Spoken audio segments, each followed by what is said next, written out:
कभी कभी प्यार और समझ का असली मतलब तब समझ आता है जब हम किसी को हमेशा के लिए खो देते हैं। गांव के एक बड़े घर में विधवा सास शांता देवी अपनी बहू सुमित्रा और पोते अनमोल के साथ रहती थी।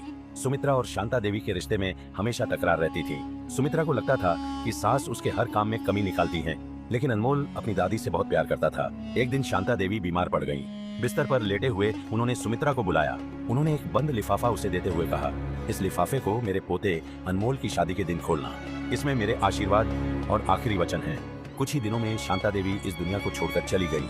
सुमित्रा को यह बात कचोट रही थी कि उसने कभी अपनी सास को समझने की कोशिश नहीं की। साल बीतते गए और अनमोल बड़ा हो गया। उसकी शादी के दिन सुमित्रा ने कांपते हाथों से वह लिफाफा खोला। उसमें शांता देवी की लिखी एक चिट्ठी थी।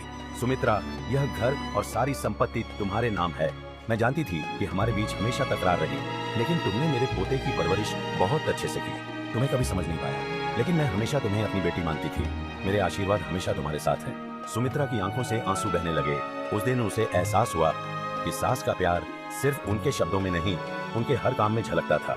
शिक्षा, रिश्तों को समझने और सहेजने का सही समय कभी कभी हमारे पास नहीं होता, इसलिए अपनों की कदर करना सीखें जब तक वो हमारे साथ हैं। कभी कभी प्यार और समझ का असली मतलब तब समझ आता है जब हम किसी को हमेशा के लिए खो देते हैं। गांव के एक बड़े घर में विधवा सास शांता देवी अपनी बहू सुमित्रा और पोते अनमोल के साथ रहती थी।